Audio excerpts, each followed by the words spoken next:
कल्याण तालुक्यातील शेतकऱ्यांमध्ये पुन्हा एकदा संतापाची लाट उसळली आहे। आधीच विविध सरकारी आणि खासगी प्रकल्पांसाठी हजारो हेक्टर सुपीक जमीन गमावलेल्या शेतकऱ्यांवर आता नव्या उच्चदाब वीज वाहिनीचं संकट ओढवलं आहे। पुणे येथून येणारी ही खासगी कंपनीची उच्चदाब वाहिनी कल्याण तालुक्यातील तब्बल 13 गावे आणि 6 पाड्यांमधून नेण्याचं नियोजन सुरू असून यामुळे शेकडो हेक्टर शेती बाधित होण्याची भीती व्यक्त केली जाते। आणि याच पार्श्वभूमीवर मुरबाड विधानसभेचे आमदार किसन काथोरे यांनी या प्रकल्पात तीव्र विरोध दर्शवलाय।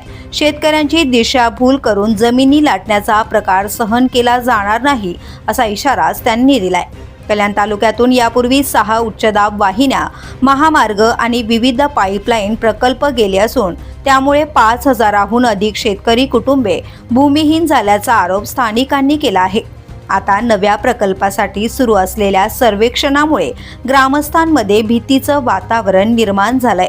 दरम्यान या प्रकल्पासाठी जाहीर करण्यात आलेल्या शेतजमिनीच्या दरांमध्येही मोठी तफावत असल्याचा आरोप शेतकऱ्यांनी केला आहे। काही गावांना प्रति चौरस फूट 3387 रुपये तर काही गावांना 3760 रुपये दर देण्यात येत असल्याने प्रशासनावर प्रश्नचिन्ह उपस्थित केलं जात आहे।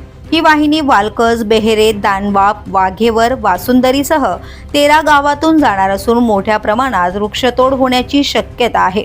एकट्या पोई वन परिक्षेत्रात सुमारे 30,000 झाडे तोडली जाणार असल्याचा दावा स्थानिकांनी केलाय।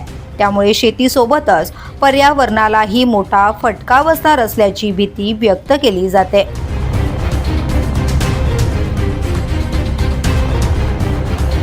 द पोलीस न्यूजसाठी श्रीधर चव्हाण, कल्याण डोंबिवली।